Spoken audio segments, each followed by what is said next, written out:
This story should teach you to never judge somebody unless you know what they've been through.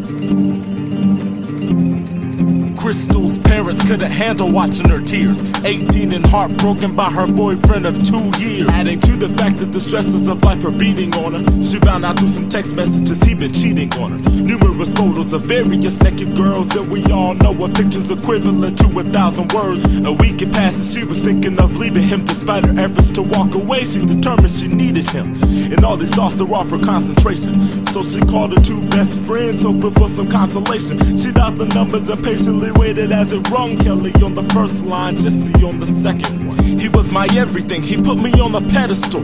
But then I noticed all that shit was in his phone. He said we'd be together forever once he gave me my promise ring. So I gave her my virginity and everything. Kelly said if Christal stayed with him, she'll never learn. Other than pictures, he's also been sleeping with another girl. Christal was upset that no one told her of the rumors. We've been best friends since kindergarten, why didn't you tell me sooner? Kelly constantly apologized for not informing her. Jesse remained silent, Christal thought she was ignoring her. I'm gonna find this other girl that I don't know. Once Christal said that, Jesse's line went to dial tone. Turns out Jessie was the mystery girl, having sex with her boyfriend whenever her back was turned.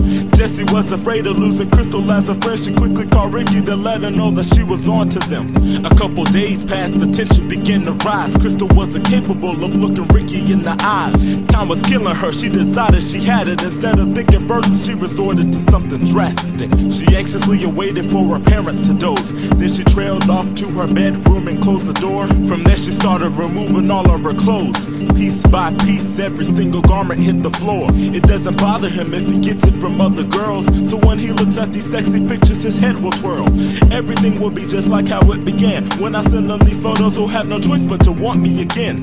Christal trusted that only Ricky would keep it. Ricky was definitely amused, but he couldn't keep a secret. He sent the pictures to one of his friends, and everybody saw it with the same opinion of who she is. She walked down the halls being called a whore, pointed and laughed at whenever she opened the door. Tormented by the people she considered her friends. You think the story's getting good? Wait till we get to the end.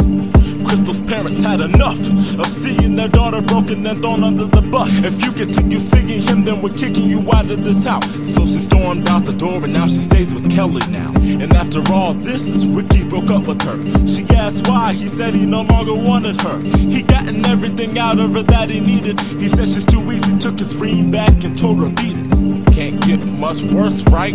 Wrong. Jesse called Christal, invited her to her home, crying over the phone. Christal, I gotta tell you something. Christal ran over there, the news delivered was stunning. Jesse confessed to stealing her boyfriend. She swore it was a mistake and it would never happen again. But Christal didn't respond, her eyes went dead. Walked out the front door without a word being said. The next morning, Christal exhibited no emotions, mindset hell-bent on causing commotion. Kelly couldn't convince Christal to get out of bed. She said, Christal, I'll see you later, and went on ahead. A couple hours passed, Christal was ready to go.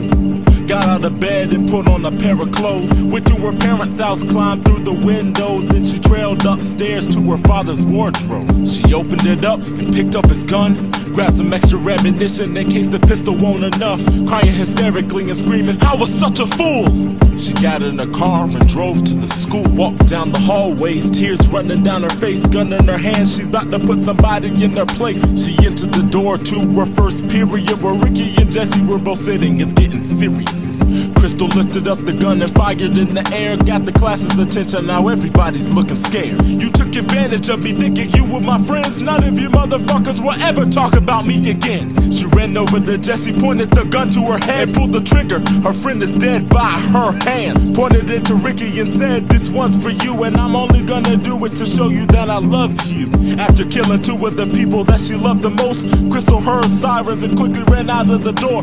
She got outside and then stopped, looked around and was surrounded by numerous cops. They tried to convince her to put the gun down. Christal shouted, I have no reason to live now. She took the gun and put the final bullet in her head. 3 bullets and the last one was for her death. Christal's suicide was seen on every news channel, and she was considered a psychopathic animal. Thus concludes this tragic segment. But there's something worse. She didn't know that she was pregnant.